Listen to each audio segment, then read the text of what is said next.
set right now with Ben Mattis, who's a producer of Prince of Persia 3. Thank you for coming. Thanks for having me. How's the show been for you guys? Oh, I've had a really, really good time. I have to admit, this is actually my first time at E3, so it's been a little bit overwhelming, but it's been a wonderful experience. The Ubisoft booth is absolutely amazing.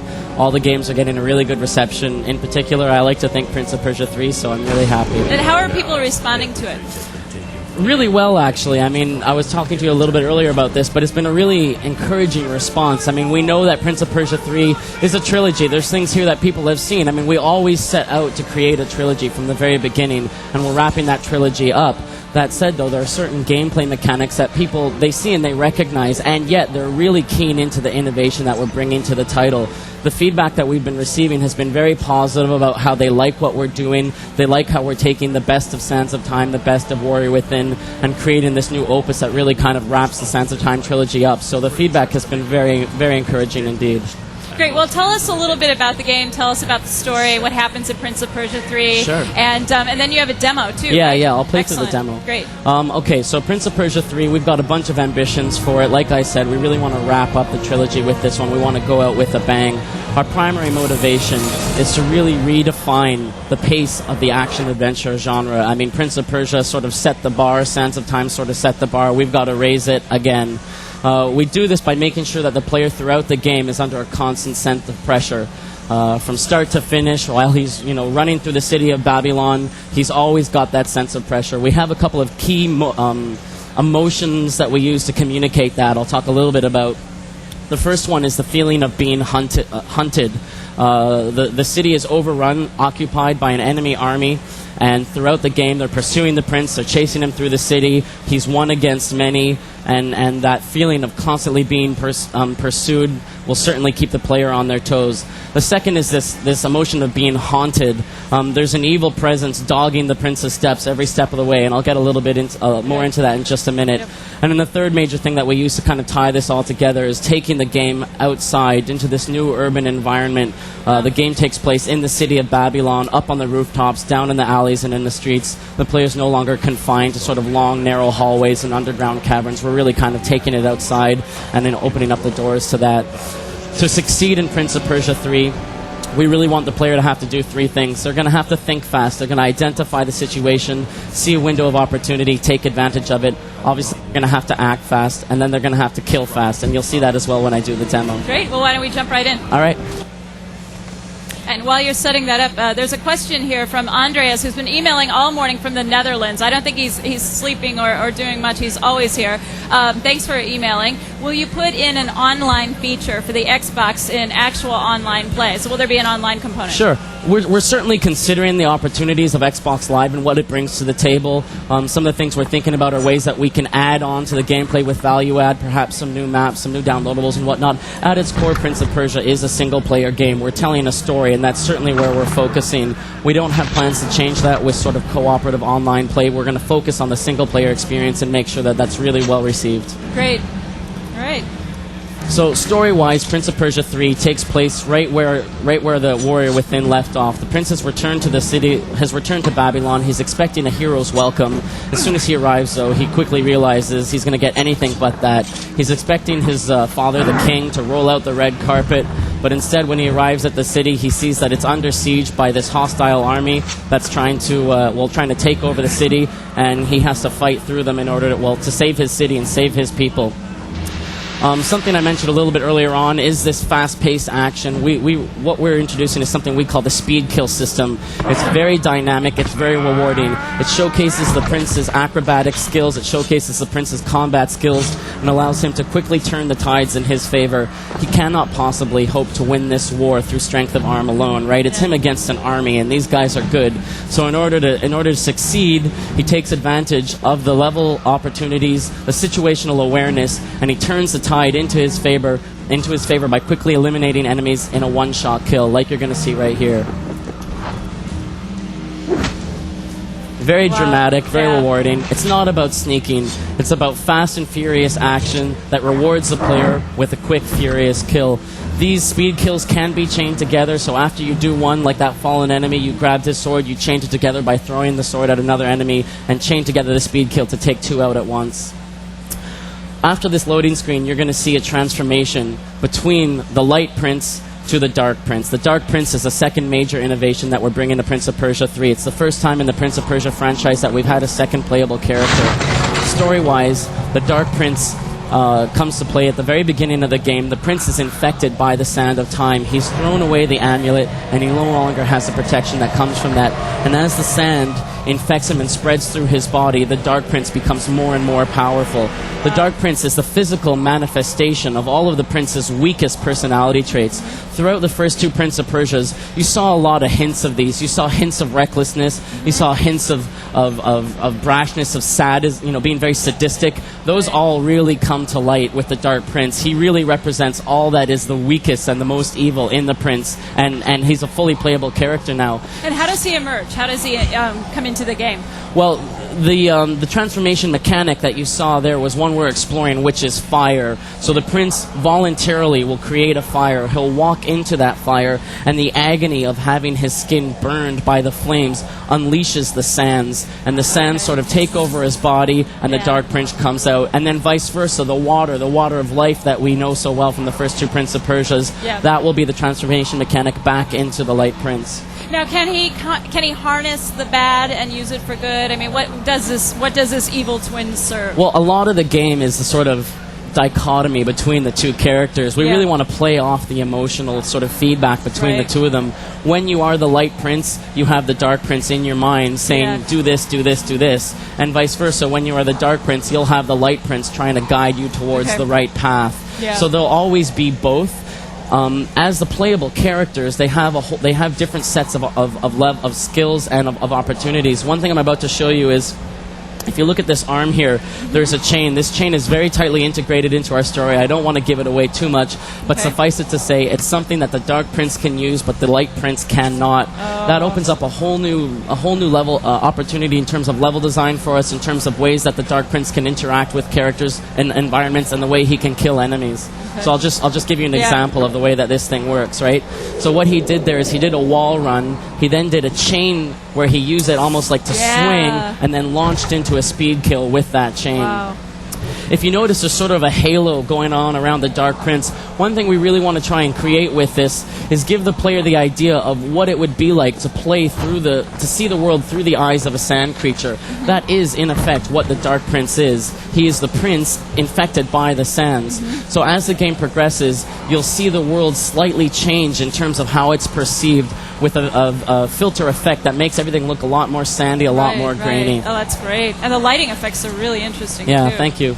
We certainly we really listened to what the fans liked about Sands of Time and what they liked about Warrior Within. We certainly like the artistic direction of Sands of Time, the brightness, the light colors. It works really well with the city of Babylon. It works really well with the environment. It's important to point out that as this game takes place, as the prince is going through his quest, there is a war going on. The city of Babylon is being attacked by this army, and you'll see that with corpses around. You'll see that with explosions happening all the time. This is a constant reminder to the player that there is, in fact, this war going on, and that will certainly play into some of the choices that the player and the prince have to make throughout the game. Excellent. We have a question from Simon in the UK. He wants to know how many weapons will be in the game, and what are they? Well, besides no problem. Each character certainly has their own special weapon. The Dark Prince has the chain. The Prince doesn't have access to that, as I said earlier. The Light Prince has his sword. The Dark Prince doesn't necessarily, or his dagger, rather, the Dark Prince doesn't necessarily have access to that. So they each have their unique weapon that is their key weapon, and that has special skills that they can use with that. On top of that, we also have weapons that you can pick up from fallen enemies. Those can be used, like I said earlier, to chain together the speed kill systems. We don't want to give away too much information about all of the kinds of weapons in the game. For now, I'd like to just kind of leave it to the chain and the dagger, which are the unique weapons of the two characters. Okay. What I'm about to just show you here is a big payoff, I think, for the for the player and for the Prince of Persia franchise. The city of Babylon, the rooftops. Like I said earlier, we're taking the player out of the dungeons, out of the palaces, and we're bringing them into a big open city. And up on the rooftops of Babylon, it's really where the prince's acrobatic skills allow him to reign supreme. So up here, he has the strategic advantage, the positional awareness that comes from being up high and seeing his enemies from far, and he can turn that to his advantage. When he's in the streets, when he's running away through the alleyways, of course he's being pursued, but up here he is the master, and we really think that shows through in the way that he can just quickly take his enemies out before they even have a chance to react. You know, I hate to do this to you because we have questions pouring in faster than I can possibly get to them, and it looks like I need to wrap. We're going to head to a package. Thank you so much for showing us. I wish we had more time, but people here can see and play on the show floor. Yeah, we're at the Ubisoft booth. They can come by anytime. Head over. And release date?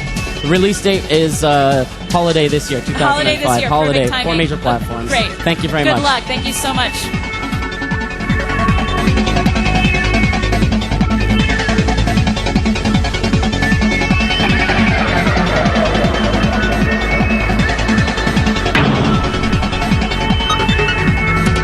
Ourselves at the Atari booth, which is just right across the hall from the Gamespot booth. How you doing? I got Ken Troop here. How you doing, Ken? Good. How are Good you? to see you. Pretty good. So you got a game over here that a lot of people are talking about, Dungeons and Dragons Online. How's it going? Oh, it's going great. We're really excited about it.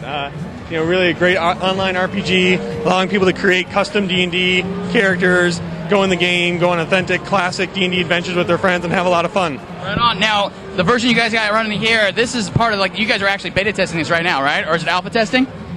Yep, we're in the middle of our alpha test right now. Going through just getting the game ready to put out in front of the public and ship later this year. Right on. So what can you tell us about it? So D&D Online is, again, an online role-playing game. You can play one of 9 classes: Fighter, Barbarian, Ranger, Paladin, Cleric, Sorcerer, Wizard, Rogue, and Bard. All the kind of essential archetypes of D&D, one of 5 races. So it's really like a character generation experience taken straight out of the Dungeons & Dragons pen and paper books. Then going through and just getting in the game, exploring the world of Eberron, the city of Stormreach, going on parties, forming parties with your friends, and going in and having fun. Right on. Now this gentleman over here, he's running through the world. What's he got going on? Is this a little town action he's got? Right. He's running through the city of Stormreach right now. Looks like he's a human rogue going through. So here we see part of the city of Stormreach. This is the marketplace. Again, Eberron is a world of really high magic, high fantasy. So you can see like floating towers right over there. Elemental airships, all these it's where magic almost approaches a level of technology, and it's kind of the urban environments you'd see in that type of situation. So here he's just going through, exploring the city. Part of the game is kind of feeling in the city. One of the unique things about Dungeons & Dragons Online is that the city spaces are the main public shared spaces of the world, right? So when you go into these adventure spaces, those are all instanced or copied just for you and your party. Basically, the D&D analog would be that all of us were sitting around a tabletop playing D&D, and random strangers were coming along, throwing around your dice, ripping up your character sheets. That's not a lot of fun, and that's what the typical MMP situation can be today. So we wanted to make sure that when you go into the dungeon and you're with your friends, that it's really this private playground meant for you and your friends alone. So that's what D&D Online provides you, is that kind of your sanctuary to go on your private adventures and have the fun time that you guys want to have. Rock on, man. Thank you so much. Really nice to meet you. When can we look for Dungeons & Dragons Online to be coming out? Dungeons & Dragons Online is scheduled to ship Q4 2005. Right on. Any chance maybe I could talk to some of your PR folks and steal some of those beta copies for some of our GameSpot Complete people? Here's the card.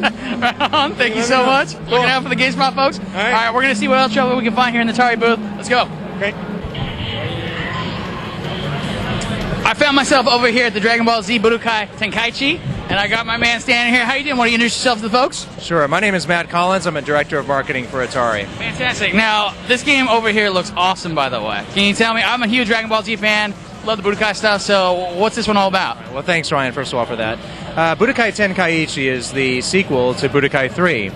And we really heard what the customers wanted this year, what the Dragon Ball Z fans wanted. And what they've always wanted is to live the life of a Z warrior, to do what the characters can do.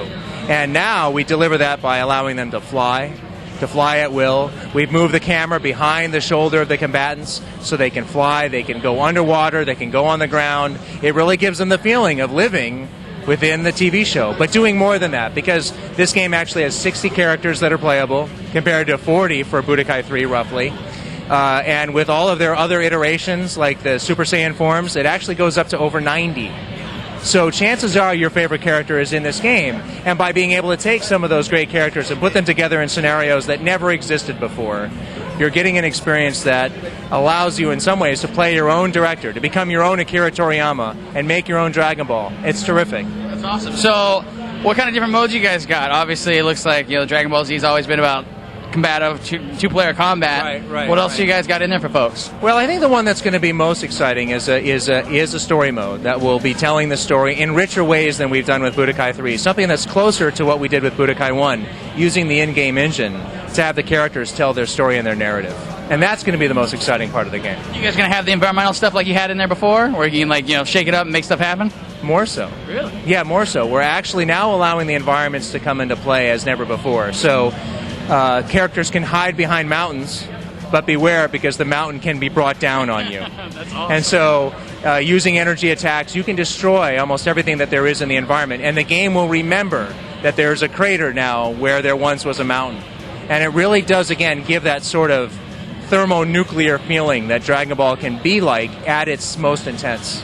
That's awesome. Thank you so much. When can we expect to see it, and what platforms? PlayStation 2 exclusive, and it will be out in November. Right on. Thank you so much for your time. I really appreciate it. Yeah, anytime. All right, man. Have a good one. We're going to see. Thank you. We're going to see if we can find some more trouble over here at the Atari booth. Let's go do it. All right. I found one more spot before we tear out of this Atari booth.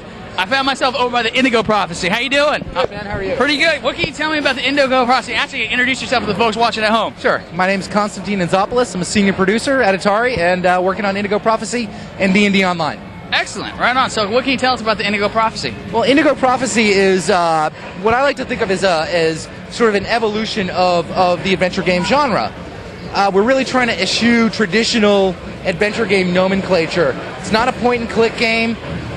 It's basically a sort of a hunter-hunted story where it's a very strong narrative and your actions in the game directly affect how the story plays out. Think of it as a giant rubber band. You've got a beginning, you've got an end, and then you have all this play. And depending on what you do, who you talk to, who you interact with, and what actions you take, the story completely changes.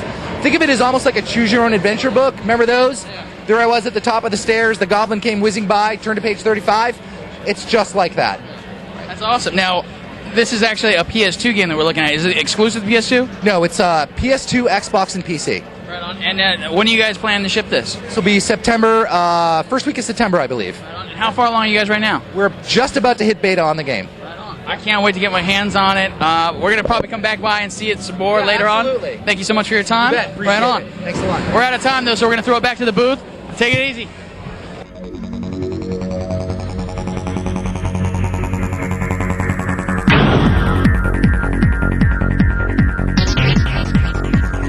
Are back. This is the editor checking on the half hour. On the half hour, close On the half enough. hour. Ryan Davis, Jason McCampbell, all looking mighty fine in our GameSpot t-shirts. Look by at the this. way. He's great. Send us some questions for some editors right now because these guys have been able to actually go out and see some games.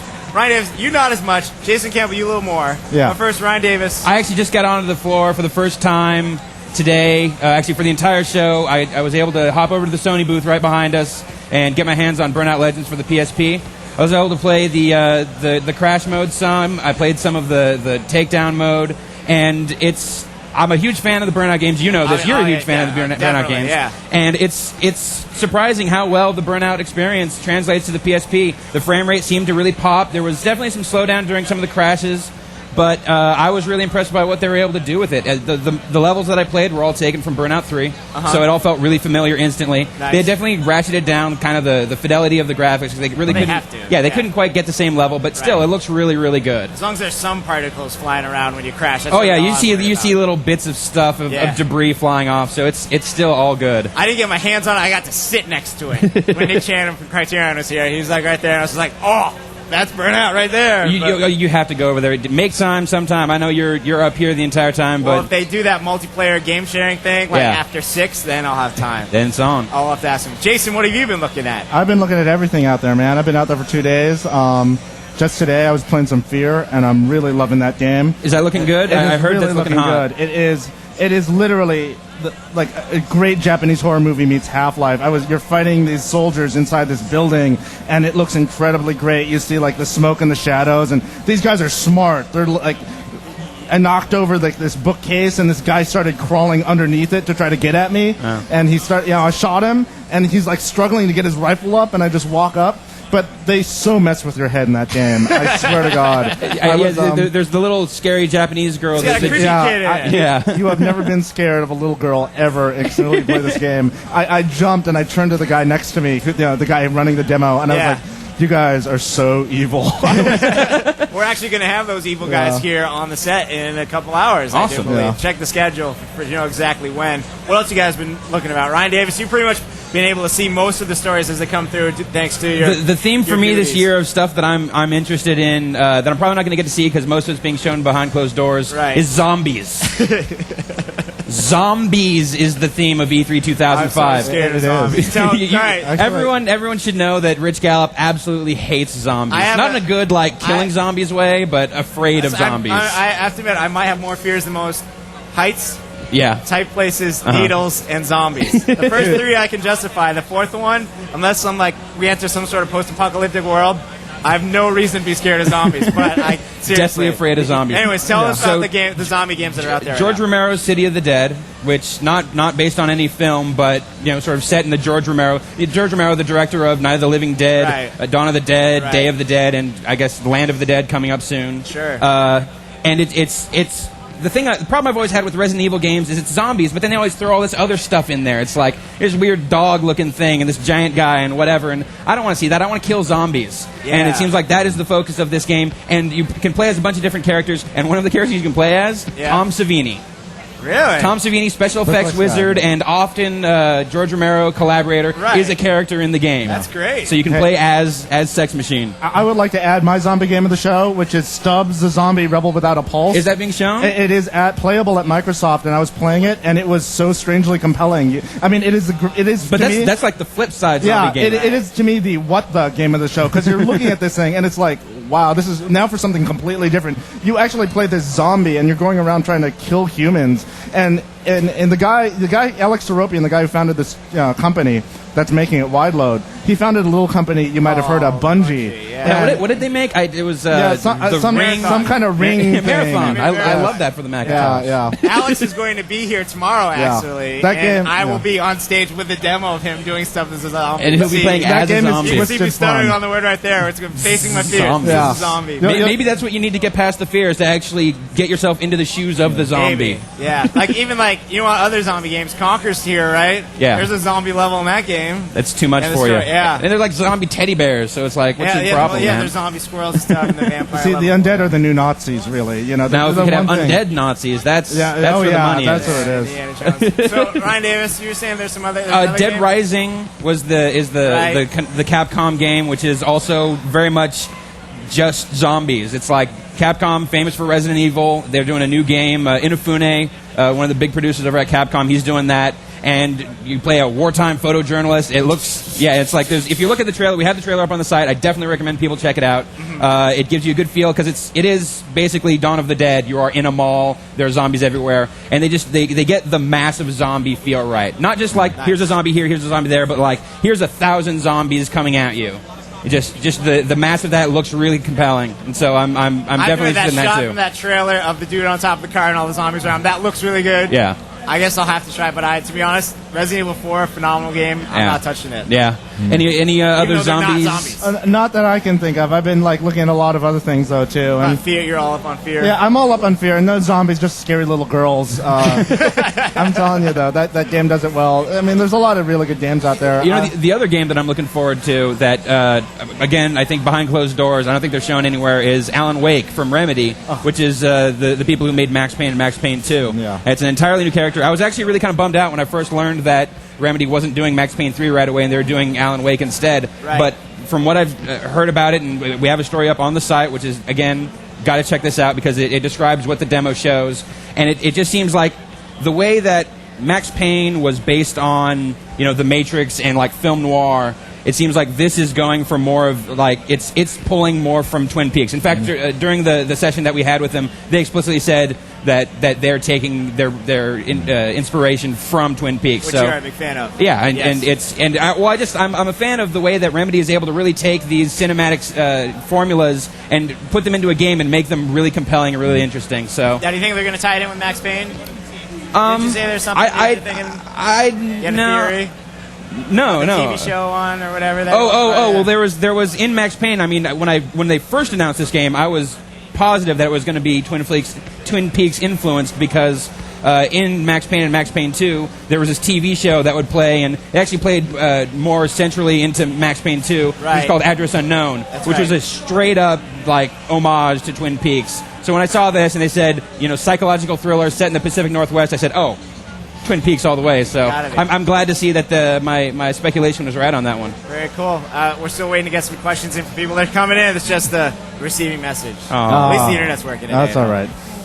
Anything else, Jason? I saw Prey today, and that game. Oh, how does that actually look? That does actually look really good. I mean, they mess with your game. They mess with your senses of gravity so much in that game. It does the turn upside down. The gravity inverts. They do that. They do this thing called portals, which are they sound. It kind of sounds lame, but when you see it in action, it's cool. It's just like this gateway, and you'll be in this one environment, and you walk through it, and you're like this in a completely different place, and at the same time, you're able to walk on walls, and you're. Basically, the entire world revolves around you, and I was like looking. Wow, I mean, you never get motion sick. I never get motion sick in a shooter. This game is going to disorient me so much. Now, did that seem like that was going to be like a cool thing, or did it seem like it was just like disorienting and like it was just going to mess you up? It seems kind of cool right now. I mean, like literally, you're walking on the wall, and then all of a sudden you see this enemy and your mind is trying to rectify the weird imagery in your head, like. Why am I standing straight and yet this enemy is standing sideways on the wall? And I love it's the weird cool. turn everything's taking right now. By the way, yes, giant Katamari in the Namco booth. Oh yes, no, I've seen it. We have a news story up.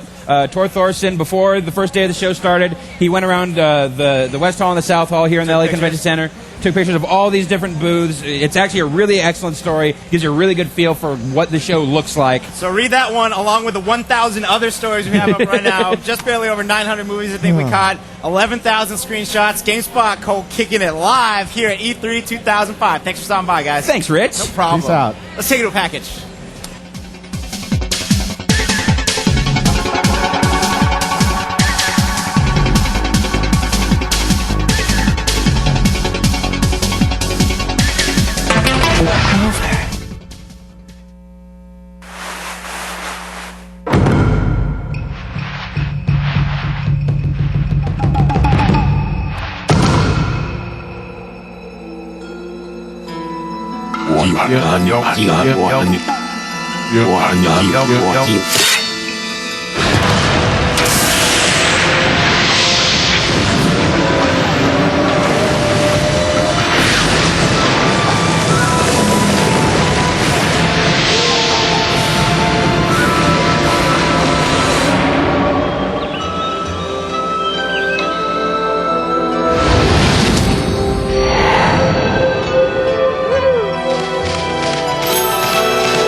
president and lead designer and CEO. You have many titles at Iron Lore Entertainment, and you guys are coming out with your first game, Titan Quest, and it's playable on the show floor, right?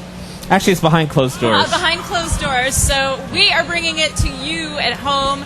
This is your private behind closed doors tour right here, right now. So thank you very much for joining us. Oh, it's my pleasure. How's the show been for you so far? Fantastic. We're actually one of the few surprises at the show. Almost nobody knows about this product. We've been working on it for over 2 years. It looks fantastic, and I think the people who've seen it so far are really blown away. So. Well, now tell us about the team. Who's working on it? Including yourself. What is your background? My background is I'm a co-founder and co-designer of Age of Empires. So I've helped kick off that series of strategy games. I left Ensemble to found Iron Lore in 2000. And part of the reason I did that is I wanted to do what we did on for strategy gaming for role-playing gaming.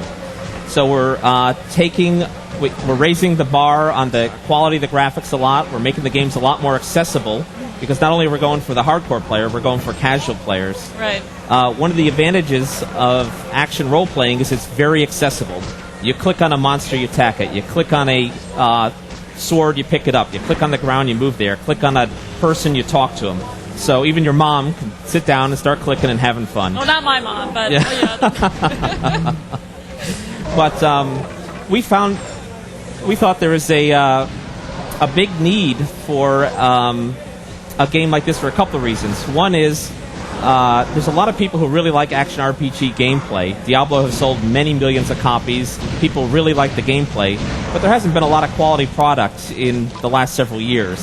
So we think there's a lot of people who are really looking for a quality product with this type of gameplay. So we're doing that. The other thing we're doing is, since we're going for the casual market, we thought there's in the PC market there's a lot of hardcore games for hardcore players.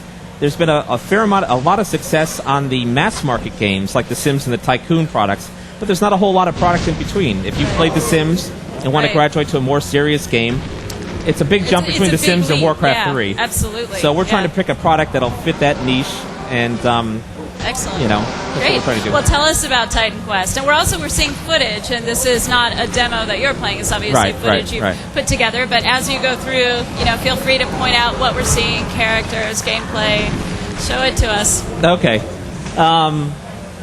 Well, here the game takes place in the ancient world. Mm-hmm. So, unlike most role-playing games, which are almost all fantasy with a few sci-fi, we're bringing this to the ancient world with a big, epic, good versus bad storyline. Much as we love fantasy, we think that topic's kind of been beat dead over the last few years. So I think this would be a very refreshing change of pace to be questing around the ancient world. You're actually going to go to a lot of the famous places people know about, a lot of the wonders of the ancient world. So you go to the Maze at Knossos, the Parthenon in Athens, the Great Pyramids in Egypt, the Hanging Gardens of Babylon, all in this epic adventure. Wow. And I think a lot of people are going to really enjoy doing that kind of stuff. And so tell us how you play the game. Well, like I say, it's easy. Yeah. Just click. Yeah? So our version of role-playing, we like to keep the players in control of their character at all the times.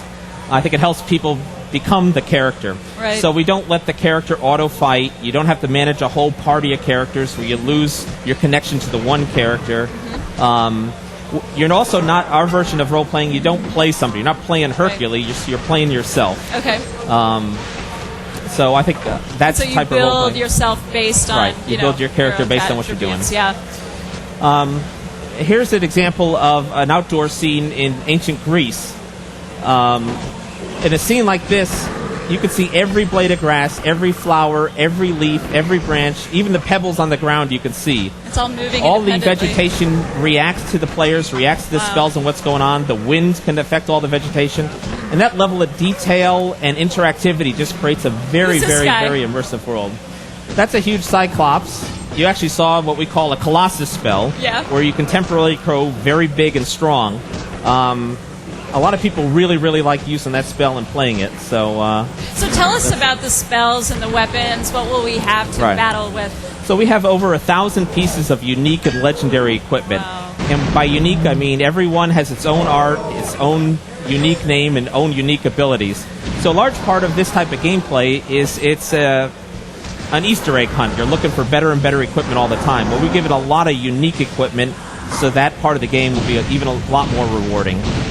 We have a flexible class system, so we have 8 mini classes, and you can create the class you're playing by picking a couple of the mini classes. So instead of playing the standard warrior, mage, 5 or 6 standard classes, we allow you to create your own class. Okay. Some of the benefits are, if you like to carry around a big axe and throw fireballs, you can create a class so that you does can kind that. of combine magic and spells with your more powerful brawny type attacks. Some of the mini classes have pets. We have a tank pet, we have a ranged pet, and we have a buff pet. And the buff pet can do healing, it has auras, and can help team play. So if you want one of those types of pets, you can pick a mini class that works for your type of gameplay. Oh, that's really cool. Another benefit is when you're in a party playing multiplayer, almost everybody has a unique character class. It's not there's 3 warriors and 2 mages and that's your party. Right. For the hardcore players who play together a lot as a team, you can create a team with all unique character classes that really work well with each other and are very complementary. So for hardcore team players, I think this game will be fantastic. Now describe some of the levels for us. How you play through the environments that you work through. Right. So one sort of unique thing we do is in this game you're always moving forward. You're moving forward through the story and through the levels. You don't keep going back to your town to buy and sell stuff and do all these things. Great. We wanted to really focus on keeping people in the fun part of the game, the action. So we've minimized downtime a lot. Since you're always moving forward, you're always having fun. We also minimize the amount of time you have to spend buying and selling. You will come across merchants along the way, but the amount of time you spend doing that will be minimal. So especially now, there's a lot of massively multiplayer gamers who play games, but the gameplay there is very slow, and there's a lot of downtime. You're constantly looking for your next quest, or looking for somebody, or looking to do things. This game has almost zero downtime, and I think a lot of people really like that. Well, we have a lot of questions coming in because obviously people are like, wait, what's this? And we have Jason Howard in Oxford, UK asking, will it be multiplayer? Well, we're actually not talking a lot about multiplayer now. Of course, multiplayer is critically important to a game like this. So there will be cooperative multiplayer, and we'll have a few other twists there, too. Okay. Dan Cube in Sweden wants to know around how long is this game? I think he wants to know how long will it take. So to go through the Epic Quest once will take about 30 hours. But with our flexible character class system and different difficulty levels, there'll be a lot of replay value in the game. And Billy in Oklahoma wants to know, light's hitting it funny, how in-depth does player customization and item collecting go? Player customization, there's a fair amount of it. Like I say, there's a flexible class system, so there's a lot of thinking about what class you're going to be. We also have a customizable skill system. So not only can you put points into making a skill like a fireball more powerful, but you can put points into customizing it. So for a fireball, you can add area for effect damage, you can add damage over time, you can add fragmentation, which sends out little fireballs. Yeah. Wow. The benefit to that, for the hardcore player, they can customize their skills to be exactly the way they like them. Right. For the casual player... it's kind of done for you. Well, not only that, but our skills don't become obsolete. Right. Since anytime you put spells anywhere in the fireball tree, you can use that right through the end of the game. You never waste skill points. Yeah. So one thing for casual players playing role-playing games, they'll start a game, they'll put a lot of points in an early level spell, like a level 1 fireball spell. They'll put a lot of points into it. They'll realize later that they're never going to use that spell again because now they have higher level skills that supersede it. Exactly. And then they're frustrated because they wasted all those skill points. And there it is. Right. In our game, you don't do that. And the other aspect of skills that's interesting is we have scalable special effects. Oh, wow. So a level 1 fireball looks wimpier than a level 20 fireball. And also the special effects change depending on the attributes. So a fireball that does damage over time or does fragmentation looks different than a regular fireball. Wow. And actually, I think almost all role-playing games will be doing this in the future because in a certain way it seems ridiculous that a level 1 fireball that early looks just as good as a level 100. Yeah, exactly. So in our game, when you're a high-level character with 3 or 4 maxed-out skills, you look awesome and you feel awesome. So. Oh, that's great. Well, this is a question kind of attached to Look. Simon in the UK wants to know, Will there be physics implemented anywhere else in the game other than the sort of ragdoll physics? For example, will buildings and arrows sort of be affected by the physics? We do have physics in the game, yes, and it will affect a lot of those things. We're trying to keep a relatively authentic game, so physics is important to do that. Okay, a lot of questions about multiplayer. We addressed that. How much customization does Titan Quest offer you with the playable character, both in creation and while the character evolves? You've really kind of addressed that, but is there anything else you want to say about that? Well, part of it is all the unique equipment. We have so much unique equipment that you can really have a very unique-looking character based on your equipment. So. Well, now this is one. What is the coolest ability in the game? That's coming from Sweden also. You're quite popular in Sweden. That's DanCube64 again. Oh. The coolest ability. That would be pretty hard to answer. We still have over a year of development, so the details of the gameplay are evolving as we go. Yeah. Okay. So well, at this stage, what would you say would be? What's your personal favorite, if not the coolest? That's kind of hard to measure. Actually, right now I like the Fireball because it's our biggest spell family, and I'm still trying to figure out what customization I want to do in the Fireball to make it really work for me. I'm sorry, did you say how many spell families there will be? No. It's still evolving. Yeah, and it's hard to answer because some skills you can only have one modifier. Some skills have a whole family of modifiers. Of course.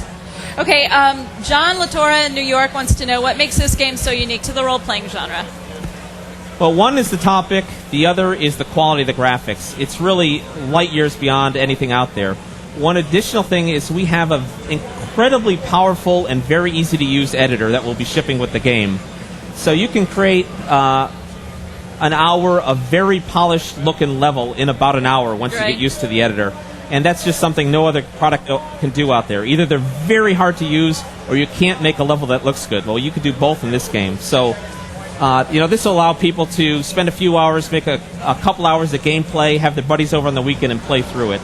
And I think that'll be a lot of fun. A lot of people really like that.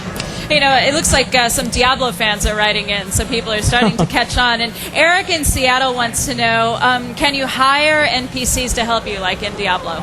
Not right now. We actually have 3 pets, as I mentioned earlier. And I think that, to a degree, makes up for the mercenary part. The pets will be very intelligent. They'll have a lot of... In fact, here's a pet right here. This is what we call a core dweller. And he's our tank pet. And you can enhance your pets. So, for instance, you can fire enchant him, and he'll do a lot more fire damage. And again, our special effects show what happens. So when he's fire enchanted, he starts flaming, and he looks like he's fire enchanted. So, a lot of people asking, too, do you think Titan Quest will ever come out on the consoles?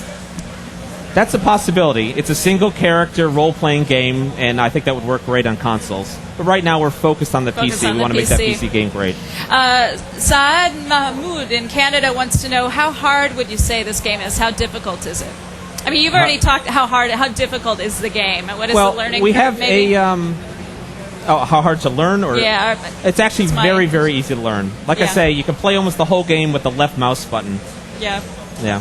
So. And I mean, you talked about that as well. You said, that basically you're using very simple techniques to help people get into the game. It's not going to be, it's very friendly to people initially. Right. A question about Brendan in Bloomington, Minnesota wants to know, how long is the game? How long will it take you to play through? Like I say, it's about 30 hours to play through the epic storyline. But because of the flexible character class system and the different difficulty levels, there's a lot of replay value beyond that. Okay. The questions are pouring in. I hope you don't mind answering a lot of questions. This is great. David Wickham in Benicia, California wants to know, is there any benefit to playing harder difficulties, playing on more difficult levels, other than the enemies are more difficult? Well, if you're playing at a harder difficulty level than you should be, you'll get experience quicker. We actually, on our hardest difficulty level, we do something that's a little different. Most role-playing games, by the time you finish the hardest difficulty level, you haven't reached the highest character level. The way we're doing it is on our hardest difficulty level, your character will max out halfway through that hardest level. To actually finish that level will be quite a challenge because your character won't be getting stronger through attributes or skills. Okay. And one more question. We have 2 minutes, and I'm going to let you wrap up. This one's from Nikki in Hong Kong. Wants to know, how's the enemy AI, and do they chase you once they find you, and do they only have an area of vision? Or so do they only see you, or do they chase you? Well, again, that's a part of gameplay that we're still evolving. But our goal is to have monsters that, one, have a lot of character to them, and two, they're not frustrating. So we don't want monsters who can always run faster than you and run forever, so you just can't get rid of them if you get in over your head. Also, we don't want monsters that immediately turn around so you can exploit them. Right, of so, course. there's It's a fine balance balance there that we have to really watch. Absolutely. Well, you have about a minute left. Is there anything else you want to add about the game before we take off? We think it's a pretty fantastic game. The visuals are absolutely stunning, so if you get a chance to see some of this footage, I'd highly recommend it. Also, we've been working on this game for over 2 years, and I've been dying to tell people about it and show them the product. And we're finally happy to be able to do this at E3 and on your program. Oh, great. So. Thank you so much. Obviously, a lot of people are really excited about it out there. And everybody who's watching right now, watch GameSpot. We'll have more footage for you, a lot more coming up, and keep your eyes on Titan Quest. Brian, thank you so much. No, my Good pleasure. luck with the show. Thanks. And I believe we're going to head over to Rich. He's got an editor on call. Brad has lovely things to say, I'm sure.